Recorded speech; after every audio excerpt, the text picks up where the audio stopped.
It is written on page 455 of Hakayatun al-Nasiyate that a poor person kept a fast with his family. He had nothing to eat in his house, so he left his house to look for food so that they could do Aftari, but he found nothing. He then entered a market of goldsmiths, and he saw that a shopkeeper had spread pieces of expensive leather in his shop, and he was dropping a pile of gold and silver upon it. The poor person approached the shopkeeper and gave salam to him and said, "Sir, I am in need. If possible, could you give me 1 dirham as a loan? I need to buy food for my family so that I can do Aftari. And with this, I will make dua for you."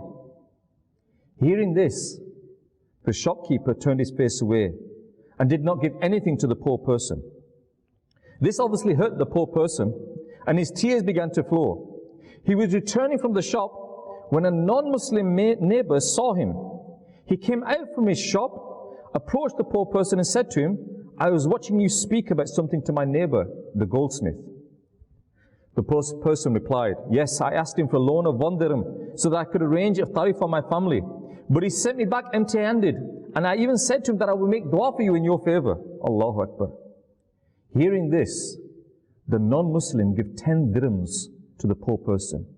And he said to him, "Spend this on your family."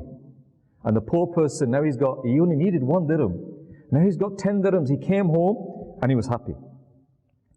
Upon nightfall, the Muslim goldsmith, that same person who had pushed away that poor person, he saw a dream. And in that dream he saw Judgment Day had been established. And there was a severe level of thirst and calamities. Then he suddenly saw a white palace made of pearls whose doors were made of rubies.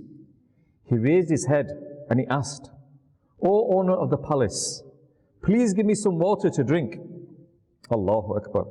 He then heard a voice, "Until yesterday evening this palace was yours.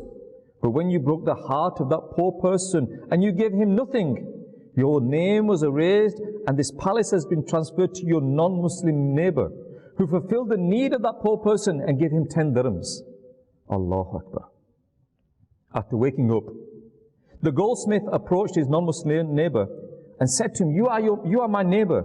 You have a right upon me and I need a very important thing from you." The non-Muslim neighbor said to him, "What is it you require? Tell me."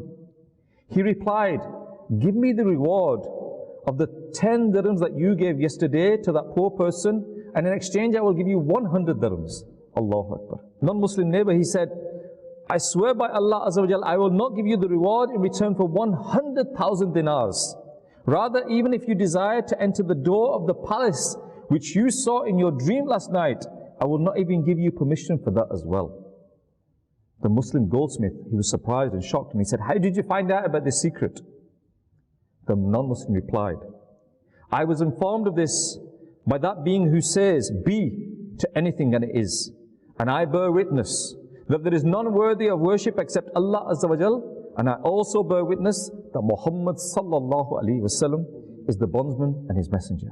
We love Madani Channel. We love Madani Channel. We love Madani Channel.